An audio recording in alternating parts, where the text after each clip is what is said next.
Greetings and welcome to this explainer. I'll be your guide today. Think of me as an ancient Stoic philosopher stepping right into your hyperconnected world. You know, if you look online today, you're bound to see endless clickbait promising to teach you how to feel nothing, basically framing emotional numbness as some kind of superpower. But speaking from the wisdom of the Stoa, I can tell you that true power, it's absolutely not about erasing your humanity or becoming some unfeeling robot. It's really about mastering your inner citadel and finding true emotional independence. So before we dive into all this, I want you to honestly ask yourself, is your mood controlled by a remote in someone else's hand? Really think about it. How often does a passing comment, a modern doom scroll, or just a single tiny notification completely hijack your inner state? We hand over our tranquility so easily, don't we? Just allowing the external world to press our buttons and dictate whether we feel joy or rage. To reclaim that control, we really need to redefine our aim. Being emotionless is absolutely not a lack of feeling. We Stoics, we don't want you to become a cold, unfeeling stone.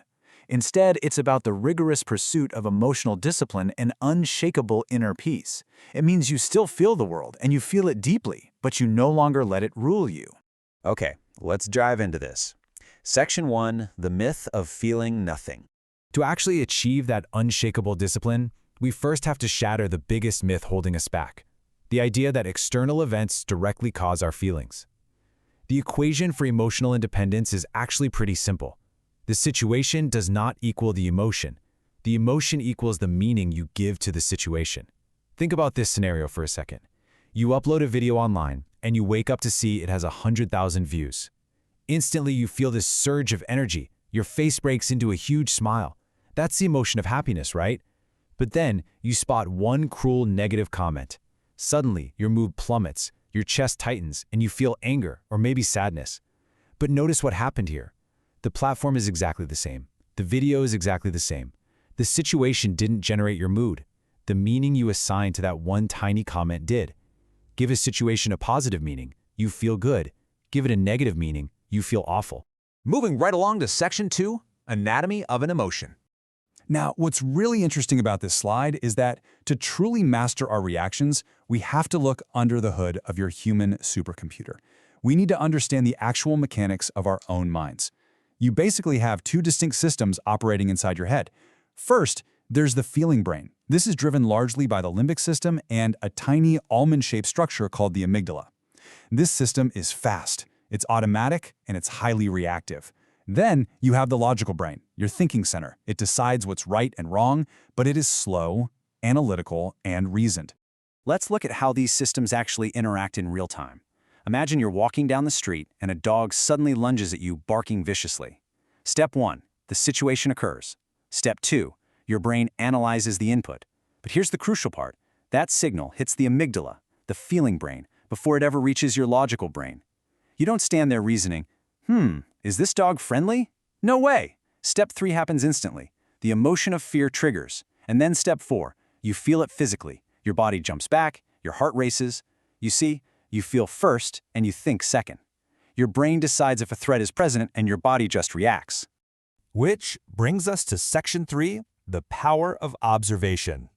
Because your biology is hardwired to react instantly, we have to cultivate what we Stoics call prosoche, basically a state of vigilant attention to your own inner world.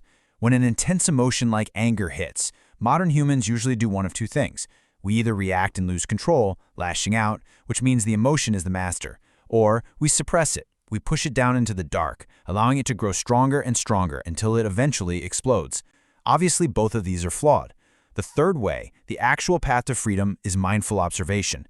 You simply stop. You don't speak, you don't judge the feeling, you just observe it. By observing, you create a gap between the stimulus and your response. And let me tell you, in that Stoic gap lies literally all your freedom and power. This brings us to a really profound mental shift. When that emotion strikes, I want you to step outside of it. Notice your fast heartbeat or your shallow breathing. And instead of saying, I am angry, tell yourself, there is anger within me. Do you feel the difference there? By saying, I am angry, you become the slave to the emotion. By saying there is anger within me, you remain the master of your mind, sort of looking down from a higher vantage point. The emotion is just a passing storm, and you are the immovable mountain just watching it happen. If you can stay in this observational gap, the intensity of the storm will naturally dissolve, preserving your inner peace. Let's move to Section 4 and see how this builds, taming the mind's stories. You see, observing emotions is really only half the battle. We also have to observe the thoughts that are actively generating them. Your mind is an incredibly dramatic storyteller. It takes a completely neutral reality and spins it into a massive tragedy. The objective reality might simply be that someone ignored your message or walked past you without saying hello. That's it. But your mental movie director yells action and starts spinning this wild fictional tale. They don't care about me. I'm unimportant. I'm unloved. And from that completely fictional story, feelings of deep sadness, insecurity, and loneliness are born. You absolutely must recognize when your mind is playing a movie and separate that from reality. A truly disciplined Stoic brain still produces thousands of thoughts a minute. Some are true, some are illusions, and some are just pure imagination. Mastery doesn't mean silencing them completely. It means treating them like the notifications on your modern devices. Think about it. When your phone lights up, you don't have to reply instantly, right? You look at it, you observe it, and you decide if it actually requires a response. You need to do the exact same thing with your thoughts. You have the power to decide which thoughts to accept and engage with, and which to simply swipe away and let pass. They literally cannot pull you in unless you choose to believe them. All right, Section 5, freedom from external opinions. Once you manage those internal stories, you have to tackle the most dangerous external trap, tying your self-worth to the validation of others. Heed this ancient mantra: expect nothing, control everything within.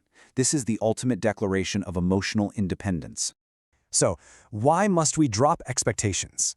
Because every single expectation is actually a hidden, kind of arrogant demand on the world. It's you saying, the world must behave exactly as I want it to.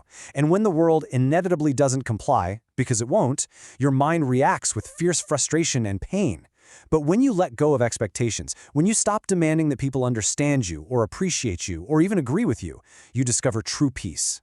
No rejection can break your inner balance, because your worth is no longer tied to their actions. You are anchored entirely within yourself.